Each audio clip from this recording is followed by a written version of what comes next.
Bismillahirrahmanirrahim. Assalamualaikum warahmatullahi wabarakatuh. Salam kimia, salam semangat menggapai cita. Apa kabarnya anak-anak semuanya? Semoga semuanya dalam kondisi sehat, penuh semangat, dan diberikan kemudahan oleh Allah untuk melakukan segala sesuatunya. Untuk mengawali perjumpaan kita kali ini, kita baca tasmiyah bersama-sama. Bismillahirrahmanirrahim. Semoga dalam belajar kita senantiasa dimudahkan dan terima doakan semuanya bisa menggapai cita-cita sesuai dengan impian masing-masing.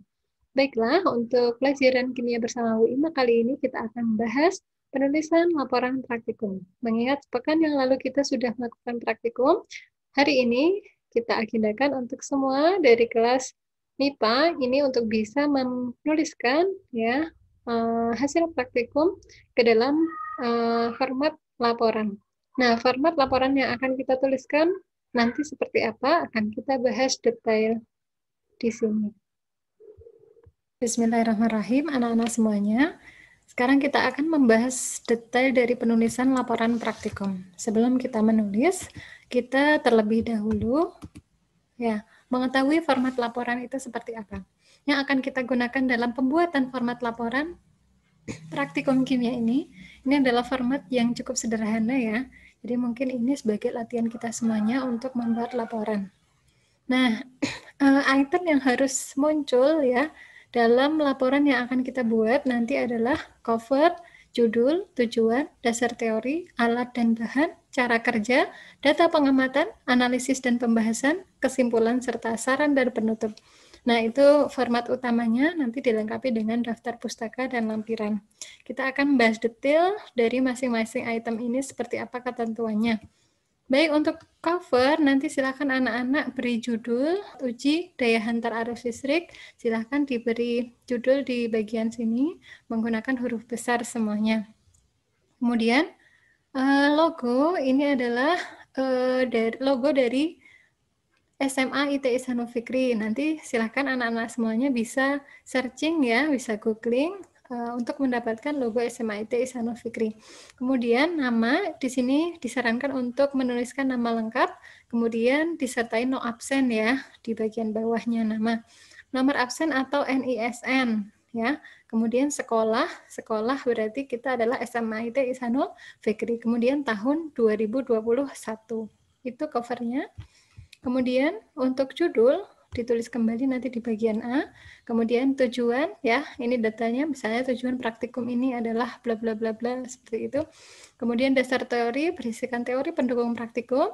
Kalau kita membahas tentang uji daya hantar arus listrik berarti kita membahas tentang pengertian, kemudian mekanisme kenapa bisa menyalakan lampu dan sebagainya. Nah, biasanya untuk dasar teori ini kita mengacu pada buku, ya, buku-buku paket ataupun jurnal, ya, jurnal atau karya tulis seperti itu. Mungkin itu untuk dasar teori.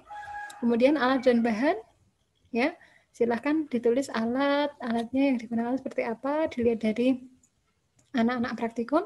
Kemudian bahan, meskipun virtual, nanti silahkan anak-anak mencoba untuk memang kita menggunakan virtual lab begitu ya, namun di situ kan ada alat dan bahannya yang berada di dalam rincian virtual lab itu seperti apa nanti dituliskan di sini.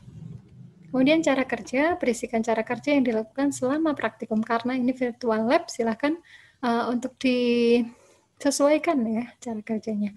Kemudian data pengamatan, ini berupa penyajian tabel hasil pengamatan. Biasanya berupa tabel ya, silahkan mungkin karena kemarin kita sudah membuat tabel ya, namun kalau kemarin ada sekitar kolom nama, senyawa, kemudian lampu, gelembung itu ya untuk hasilnya. Untuk hasilnya mungkin nanti bisa dibahas di pembahasan. Nah, ini analisis dan pembahasan.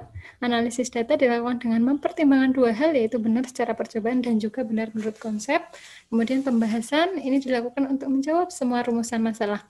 Karena dalam laporan kita tidak menggunakan rumusan masalah, ya kita cukup tujuan ya. Jadi membahas seperti apa tujuannya, kemudian dilakukan untuk menjawab semua tujuan yang telah disusun di awal percobaan. Nah, jawabannya tidak hanya berasal dari teori saja, namun didukung dengan data hasil percobaan yang telah dilakukan selama dalam laboratorium. Karena anak-anak virtual lab berarti selama anak-anak melakukan percobaan melalui virtual lab. Kemudian kesimpulan di sini adalah berisi jawaban dari tujuan, ya, maksudnya kesimpulan biasanya menjawab tujuan seperti itu. Dan saran masukan ini adalah berisikan saran-saran untuk perbaikan praktikum di masa yang akan datang. Misal anak-anak punya kendala apa, nah sarannya untuk percobaan selanjutnya kalau toh misalnya ada orang yang membaca dari laporan anak-anak itu seperti apa, seperti itu ya, agar praktikum yang dilakukan oleh orang lain ataupun kita nanti ke depannya itu berhasil dengan lebih maksimal. Nah, yang terakhir daftar pustaka ya, itu biasanya ketika kita menggunakan buku paket ataupun buku-buku sebagai acuan kita dalam membuat laporan, itu silakan anak-anak tulis di sini. Ini berisi nama lengkap ya, ini nama lengkap tapi dibalik, makanya ini Imam menuliskan lengkap nama seperti itu ya. Kemudian nama lengkap ini dibalik ya, tahun terbit ya, kemudian judul itu dicetak miring, kemudian kota terbit, _2 penerbit ya. Ini untuk daftar pustaka apabila kita gunakan pustaka ya berupa buku. Nah, kalau penulisan daftar pustaka seperti jurnal dan sebagainya, mungkin anak-anak nanti silahkan bisa mencarinya ya, tata tulis daftar pustaka jika itu jurnal ataupun yang lainnya. Dan terakhir adalah lampiran berupa foto praktikum, foto anak-anak saat praktikum. Karena menggunakan virtual lab, sekali lagi silahkan bisa menyesuaikan ya, bisa saat anak-anak melakukan praktikum ataupun alat dan bahannya kemudian coba difoto dan sebagainya. Mungkin itu saja anak-anak semuanya. Terima kasih atas partisipasinya ya, semoga laporan yang dibuat hari ini bisa selesai ya. Kemudian silahkan dikumpulkan di Edufikri. Terima kasih atas perhatiannya. Maaf apabila banyak hilaf. Semangat untuk mencapai sukses. Ya, kita sudahi dengan hamdalah bersama. Alhamdulillahirrahmanirrahim.